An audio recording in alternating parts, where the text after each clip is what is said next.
और एक गरीब लोग सत्ता की बागडोर संभाला था। वोट देने का अधिकार मिला था, ब्लॉक में जाने की खुशी मिली थी, बैठने की ताकत मिला था। जो गरीब ही एक ऐसी ताकत है, चाहे वो अति पिछड़ा हो चाहे वो दलित हो, इसको जो भी दरकिनार करेगा वो सत्ता से दूर हो जाएगा,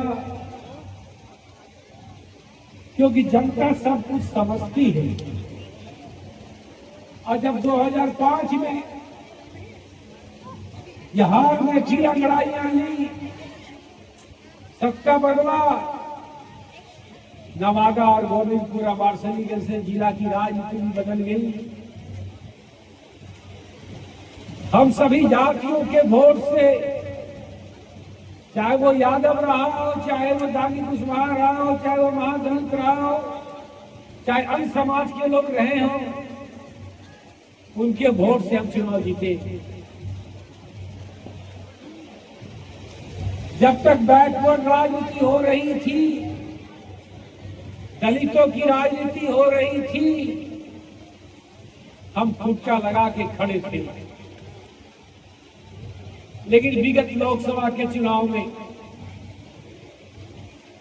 4 बार यहां से सांसद बने, आपके वोट से भोला बाबू चुनाव जीत कर गए।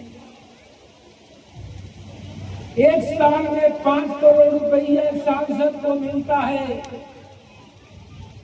ब्लॉक में सरकारी बाबू उनकी बात सुनते हैं।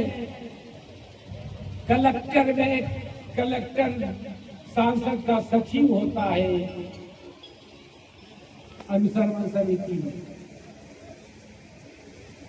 क्या कोई अति पिछड़ा, क्या कुशवाहा समाज या क्या दानी समाज को प्रतिनिधि कभी मिला? नहीं।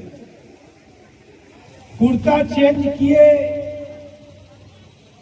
दूसरे नेता आगे कुर्ता चेंज करके नारा दे दिया गया, वोट डाल दिए आप लोग, फिर चुनाव जीत कर चले गए। फिर एक ही समाज के लोग ब्लॉक में चढ़ाई किया, कलेक्टरिएट में चढ़ाई किया, सरकारी वकील बना, कहां रह गए आप? फिर उसके बाद चुनाव हुआ, फिर कुर्ता चेंज करके कोई आ गए, फिर वही बातें हुई, फिर वोट दिया, नारा दिया, मलाई तो इतनी एक ही आदमी था, सरकारी वकील भी एक ही आदमी बना, सारे चीजों पर उसकी कब्जा हो गई। फिर हम चुप रहे। बार बार हम अपने नेता को बोलते थे कि दलितों की पिछड़ा केवल वोट देने के लिए ही नहीं होता, उसको पेट भी देखना पड़ेगा, उसका समाज में उसकी भागीदारी भी निभाना पड़ेगा।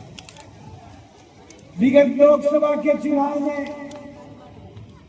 आदरणीय लालू जी ने कुशवाहा समाज को टिकट दिया, तो मुझे समझ में आया कि एक बैकवर्ड नेता, बैकवर्ड योद्धा